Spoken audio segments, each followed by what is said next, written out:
Znači, kad sam razmišljala šta bi vam rekla, zašto sam krenula u to i zašto dijete sa asfalta se odlučilo baviti poljoprivredom, onda sam zaključila da možda najjednostavniji odgovor za to da sam ja vječno bila nemir. Cijeli moj život nekako bio traženje i sebe i svladavanje nekih izazova i mislim da sam nakon recimo života u korporacijama gdje sam bila sretna, imala dobre pozicije i pristojna primanja, odlučila se za ovo. To je bio prvi veliki izazov na kome sam ja slomila zube. I to je nešto što ću ja reći da je Gospod Bog, ta priroda je zapravo oličenje Božje kreacije i nije čudo da onda mi mali ljudi nismo u stanju tome biti ni blizu. Kad dođete ujutro nahraniti koke i napojiti ih i tako, onda usput si imate doručak od smokava. U momentu kada sam ja radila pod ugovorima u stranim organizacijama, uglavnom imala sam dovoljno slobodnog vremena i onda sam kupila dio zemlje koje je iza moje kuće i tu postavila voćnjak. I iz čiste rekreacije ja sam taj voćnjak održavala, što nije bilo puno posla. Vi ste trebali sjesti na onaj traktorčić kosilicu i kositi između redova i to je bilo vrlo ugodno, zeleno. Onaj trenutak koji je bio preloman da se ja odlučim da potpuno uđem u poljoprivredu jeste kad sam krenula u proizvodnju povrća, koje je u početku bilo samo za mene, pa se onda pojavila masa prijatelja koji su isto tako htjeli, pa onda masa nekih koji su znali preko prijatelja da se takvo povrće može dobiti i uglavnom to je postalo komercijalno nekako prirodnim putem.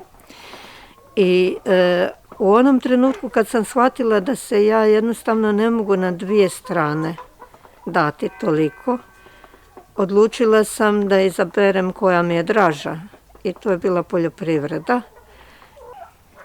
Danas je to puno teže i puno zahtjevnije, međutim taj materijalni aspekt nije nešto što je presudno kod čovjeka.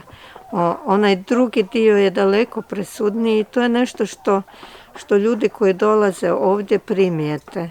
Dakle, ti volonteri u masi slučajeva shvate ljepotu života okruženog prirodom i ne samo volonteri, nego sasvim malena djeca.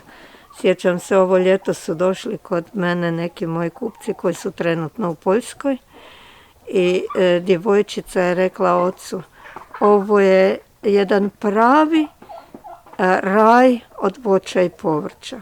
Pirevina ili pirika. Probija stablo, probija korijen. Nevjerojatno je uporan i snažan. Ja sam u početku to palila. Sada imam drugu taktiku, izvadim ga iz zemlje i pustim ga da propadne. I kad se on potpuno zblati i pretvori u jednu masu želatinoznu, onda s njim gnojim.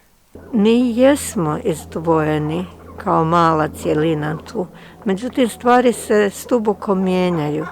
Evo ta korona koja nas je zadesila čini da sve veći i veći broj ljudi polaže pažnju na to što jede i što pije. Činjenica jeste da sve ove moderne bolesti ljudi vezuju, stručnjaci vezuju sa hranom koju jedemo, odnosno sa količinom pesticida i svih tih otrova koji dolaze sa hranom, koji nastavljaju zapravo djelovati u našem tijelu, u našim crijevima. Ako su bili namijenjeni da ubiju bakteriju na krušci i jabuci, to će isto raditi u našim crijevima. Bakterije su dio onog što se zove mikrobiom, dakle bio dio našeg vrlo važnog imunološkog sustava. Vjerujem da će se u sljedećih 10 godina drastično situacija promijeniti u poljoprivredi i da će ova sva polja okolo nas koja su bila konvencionalna polako početi prelaziti na ekološku. Dobra stvar jeste da se sada na ekološkom planu nalazi masa sredstava koje možete nalik na ovu klasičnu kemiju koristiti. Znači u spremnik neke prskalice stavite neku bocu ekološkog sredstva umjesto kemije. Zašto je to isto tako moja pomisao? Zato što najveće žrtve kemije su zapravo poljoprivrednici sami. Da. Mir. 1, 2, 3, 4, 5, 6 na jednu koku sirotu. Moramo ih mijenjati obavezno.